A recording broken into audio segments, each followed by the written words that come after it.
धर्म प्रेमी बंधुओं, आप सभी को जय जिनेंद्र। मेरे इस चैनल में आपका स्वागत है।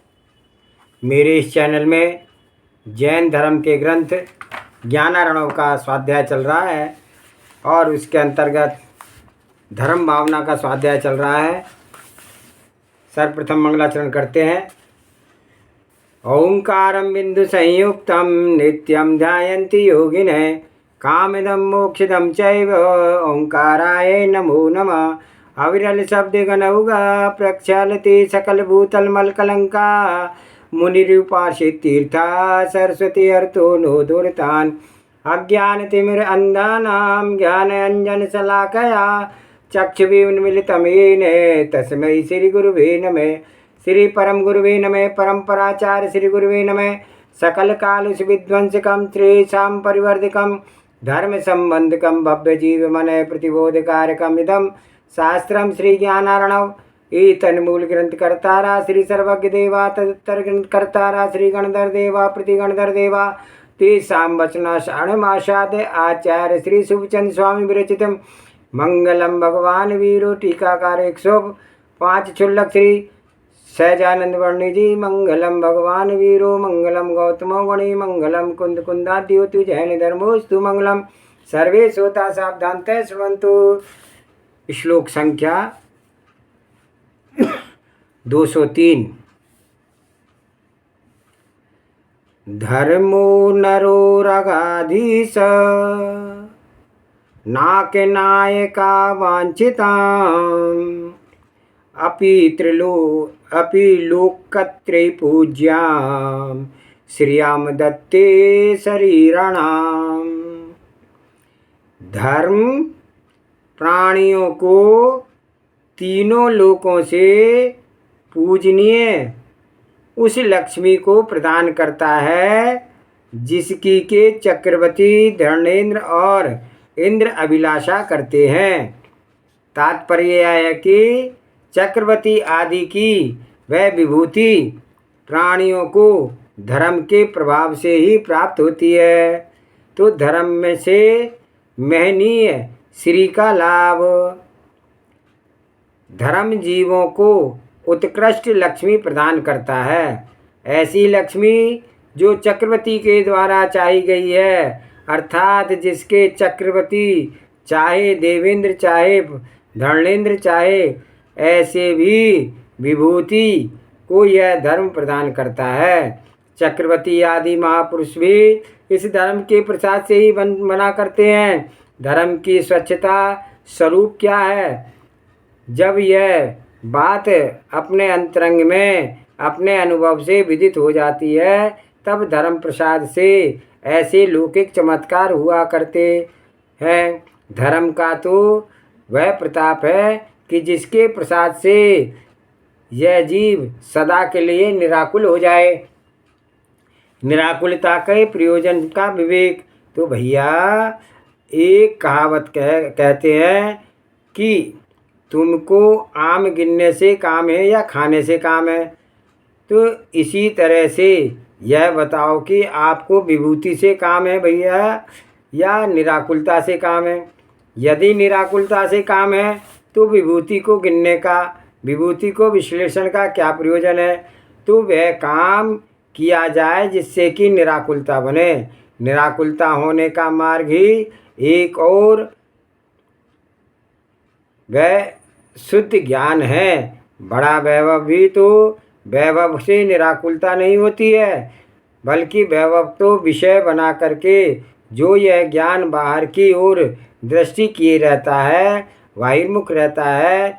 तो ज्ञान की वह मुख्य पद्धति में तो आकुलता ही रहती है। आकुलता वैभव नहीं हुई, किंतु अपने ज्ञान की जो बहुमुखी वृत्तियां हैं उनकी आकुलता हुई, अर्थात अपने अपराध से आकुलता है। वैभव के रहने या ना रहने से आकुलता का निर्णय नहीं है। जितने तीर्थंकर चक्रवर्ती बलभद्र आदि महापुरुष हुए हैं उनके तो बड़ी विभूति थी। हम आपके के पास क्या है? अथवा समझ लो कि जिससे भी करोड़ गुना विभूति हम अपने अनेक बार पाई होगी, हम आपने अनेक बार पाई होगी, उसके आगे आज की यह विभूति क्या है। किंतु जीव को ऐसा मोह लगा रहता है कि जब जो पाया उसी को सर्वस्व समझ लेता है। ज्ञान की शांति का लाभ, शांति ज्ञान से मिलती है और अशांति अज्ञान से चलती है। तो यह बात सभी घटनाओं में घटा लो।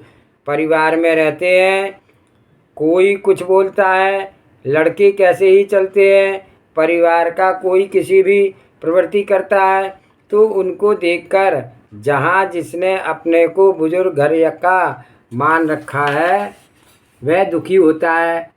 तो उसके दुखी होने के पश्चात साक्षात कारण है अज्ञान। यह जो श्रद्धा का बनी हुई बात है कि मैं इनका अधिकारी हूँ, मैं जो चाहूँ इसे करना चाहिए, ऐसा जो विश्वास बनाया है, बस यही अविद्या दुख देती है। यही कर्तव्य की बात, जो कर्तव्य का मार्ग तो ठीक है, जब घर में रहते हैं तो बच्चों को शिक्षा देते हैं, तो दो एक बार गलती हो जाए तो उनको शिक्षा देते रहते हैं। तो और कोई यदि कुपूत की उत्पन्न हो जाए, कलहारी ही घर में स्त्री बनी हुई हो, तो अन्य अन्य सब प्रतिकूलती हो जाए, तो उसके फिर भी यह कर्तव्य नहीं है कि यह उनके विमोह में ही पक्ष में ही अटका है। यह वहाँ एक विवेचन करना चाहिए कि बाबा तुम लोग का भाग्य ही विपरीत है, तो तुम्हारे सुधार में क्या निमित्त बनेंगे।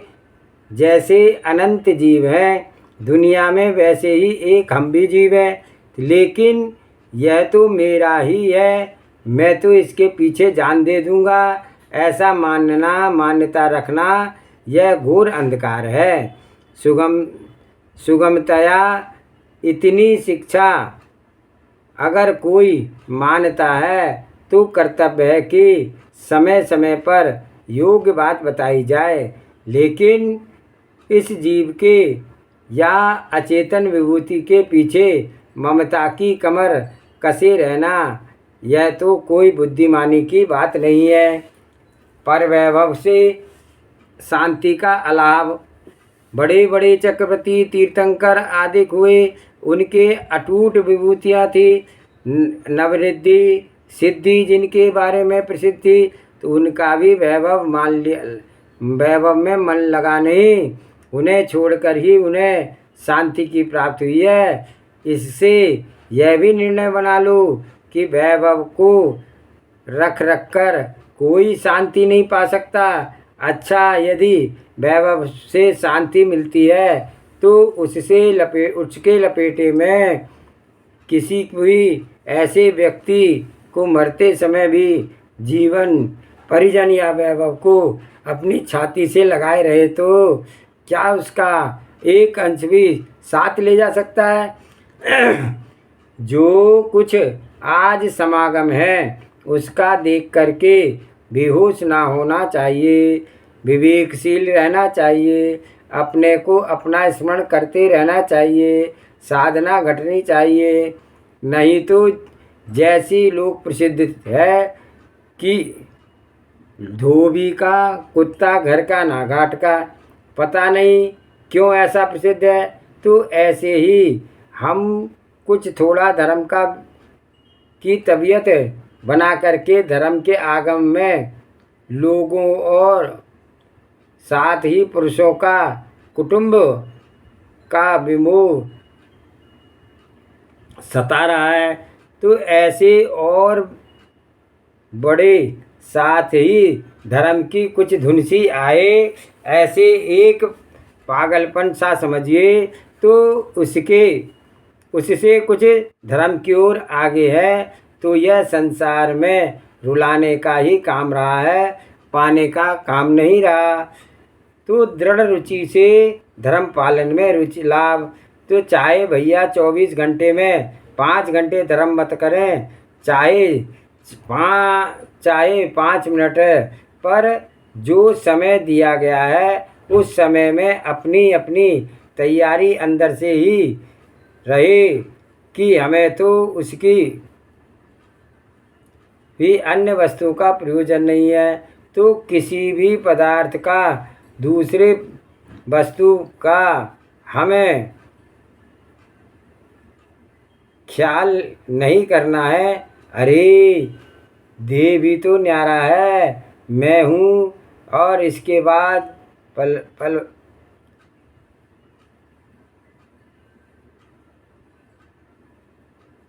केवल ज्ञान पुंज है को ही निहारना है। ऐसी दृढ़ता के साथ यदि 5 मिनट भी दृष्टि बने तो काम करेगी। और धर्म दिल में तो है नहीं, तो चित्त में ममता में है। और फिर भी लोग दिखावे की वजह से, धर्म अपनी कुल परंपरा की वजह से हम लोग रहे धर्म कार्य की ओर, तो धर्म साधना का जो प्रयोजन है वह सिद्ध ना हो सकेगा। धर्म का तो कहना अतुल्य प्रताप है कि जब यह जीव निराकुल होकर के जाएगा तब वह जीव जड़ विभूति की चीज़ क्या है। तो कुछ लोग प्रयोग करके अंदाज के लिए स्पष्ट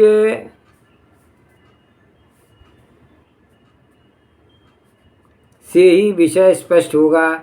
प्रयोग यही है कि हम दोनों इंद्रियों के विषय में विरोध करके किसी से भी यह बात विषय स्पष्ट होगा। प्रयोग यही है कि हम इन इंद्रियों के विषय से रोध करके विषयों का स्पष्ट करके भयभीत बात को सुनने की चाह ना करें, और इन नेत्रों को बंद करके कुछ ना देखें, कुछ ना बोलें, कुछ ना सुने, तो कुछ निरख करके हूँ कि मैं क्या, असल में मेरा स्वरूप क्या है। नज़र की बेशुद्धि का असर। तो जिनकी जो जाननहार हैं वह अपने ही स्वरूप को न जान सका, यह तो अंधेरे की बात है। अग्नि है वहाँ दूसरों को जलाती है, और खुद गर्म ना हो तो बाहर की चीज़ों को भी जलाए। और अग्नि को निकट पदार्थ के पानी के पास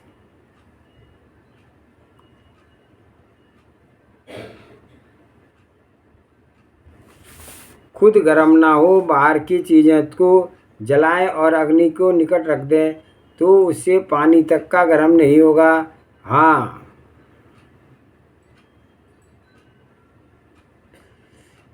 तो कुछ ना देखें और सभी इंद्रियों को सीने में रखें।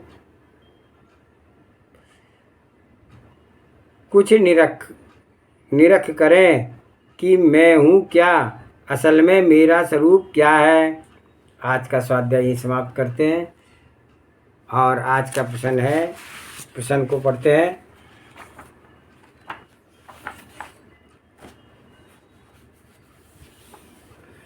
शिष्य ने पूछा, हे गुरुवर, हे ज्ञान नेत्र, सुक्षेत्र का वासी जीव किस रूप पुण्य से ते हुए है, सो कहो। तब गुरुजी कहते हैं, जिसने परभव में सुक्षेत्रवासी जीवों की रक्षा करके अपने से पाल लिया हो, सुख का राख किया हो, तिनको साता जमाई हो, तिनको साता उपजाई हो, तथा अपने राज्य भोग के छोड़ करके अन्य किसी का उद्यम किया हो, तथा बनारसी गुलाबी होठों की धीरजता देखिए।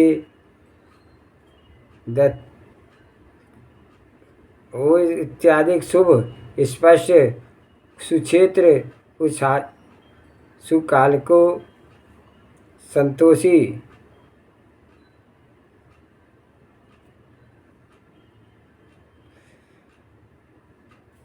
तो प्रशंसा करी हो इत्यादि शुभ भावना से शुभ क्षेत्र का वास मिलता है। जावानी के ज्ञान से सूझे लोकालोक, शोभानी मस्तक नमो सदा देत हूँ दोख। हे जिनवाणी भारती तो ही जपो दिन रैन, जो तेरी शरण आवे सो पावे सुख चैन। देव भजो अरियंत को गुरु सेवा धर्म पालो सदा, ये मोक्ष का पंथ नवार नमोकार मंत्र।